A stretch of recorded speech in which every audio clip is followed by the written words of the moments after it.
सीधा रुख करते हैं राजधानी रायपुर से आ रही बड़ी खबर का, जहां पर कांग्रेस ने टीएस सिंहदेव को दी बड़ी जिम्मेदारी।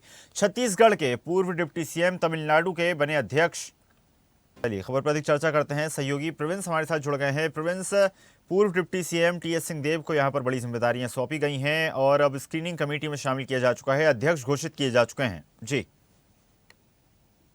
तौर पे जिस तरीके से आने वाले समय में वहां चुनाव होने हैं, उसको लेकर जो है कांग्रेस पार्टी कहीं ना कहीं जो तैयारियां हैं उस पे जुट गई है। क्योंकि जिस तरीके से नेशनल कांग्रेस के द्वारा टीएस सिंहदेव जो छत्तीसगढ़ के पूर्व डिप्टी सीएम है, उसको एक बड़ी जिम्मेदारी जो है सौंपी है। पांडुचेरी और तमिलनाडु का स्क्रीन कमेटी का जो है वो अध्यक्ष बनाया गया है। तो जिस तरीके से चुनाव को देखते हुए फैसला लिया गया है और टीएस सिंहदेव को एक बड़ी जिम्मेदारी दी गई है। क्योंकि जिस तरीके से अगर हम बात करें तो 2018 विधानसभा चुनाव जब छत्तीसगढ़ में हुआ, तब टीएस सिंहदेव का एक बड़ा रोल रहा। उन्होंने मैनिफेस्टो को लेकर कई अहम मुद्दे उस पर शामिल किए और इसी का जो नतीजा है वो 2018 के चुनाव में छत्तीसगढ़ में देखने को मिला और कांग्रेस को एक बड़ी सफलता के साथ छत्तीसगढ़ में जीत मिली थी। लेकिन हालांकि 2023 के चुनाव में कांग्रेस को जो है वो हार का सामना करना पड़ा। लेकिन कहीं ना कहीं कहे तो टीएस सिंहदेव का एक बड़ा रोल रहा है, राजनीति में काफी समय से अनुभव रखते हैं। ऐसे में एक बड़ी जिम्मेदारी कांग्रेस पार्टी के द्वारा टीएस सिंहदेव को दिया गया और टीएस सिंहदेव को दो राज्यों का जिस तरीके से स्क्रीन कमेटी के जो अध्यक्ष बनाया गया, एक बड़ी जिम्मेदारी उनके कंधों पर डाली गई है। आने वाले समय में वहां चुनाव होने हैं। ऐसे में कहीं ना कहीं टीएस का जो फैक्टर है, वो टीएस का जो षड्यंत्र की जिस तरीके से करते हैं, जो रोड मैप तैयार करते हैं, उसको लेकर कहीं ना कहीं कांग्रेस जो है उनको एक बड़ी जिम्मेदारी दी है और वहां से चुनाव में उसका जो है वो फायदा मिलने की आसार उनको कांग्रेस को लगता है।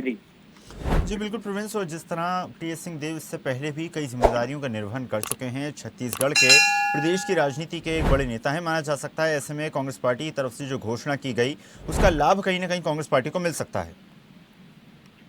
बिल्कुल, निश्चित तौर पे ऐसा जिस तरीके से अगर हम बात करें तो टीएस सिंहदेव जो छत्तीसगढ़ के पूर्व डिप्टी सीएम रहे हैं और साथ ही साथ संगठन के कई अनेक पदों पर जो है छत्तीसगढ़ में रहे हैं। ऐसे में जो नेशनल कांग्रेस हैं वो उनके ऊपर भरोसा जताया है और उनको एक बड़ी जिम्मेदारी दी है। क्योंकि जिस तरीके से अगर हम बात करें तो छत्तीसगढ़ में भी वो अनेक पद पे रहे हैं और अनेक जो जिम्मेदारी है उसको एक अच्छे पूर्वक जो है निभाए हैं। ऐसे में कहीं ना कहीं पार्टी का भरोसा है, पार्टी का जो काम है वो जो है टीएस सिंहदेव को एक जिम्मेदारी के तौर पर सौंपी है। और क्योंकि आने वाले समय में वहां चुनाव होना है, ऐसे में चुनाव को तैयारी को लेकर किस तरीके से रणनीति तैयार किया जाना है, किस तरीके से रोड मैप होगा, क्या क्या फैक्टर्स होंगे जो लोगों को लुभा सके, तमाम चीजों को देखते हुए, जैसे कि मैंने कहा कि 2018 विधानसभा चुनाव छत्तीसगढ़ में जब हुआ तब और टीएस सिंहदेव का एक बड़ा रोल रहा उसमें, इसको भी देखते हुए कहीं ना कहीं एक बड़ी जिम्मेदारी टीएस सिंहदेव को सौंपी गई है। और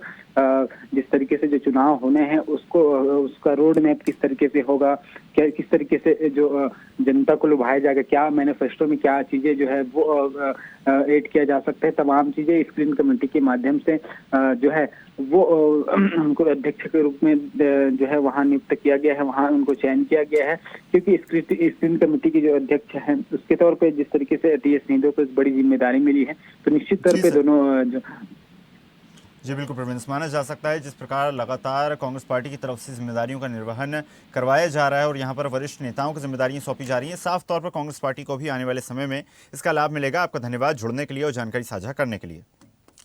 ताज़ा खबरों के लिए लाइक, फॉलो और यूट्यूब पर सब्सक्राइब कर बेल आइकन दबाएं। साथ ही हर अपडेट के लिए विजिट करें स्वदेशलाइव.com।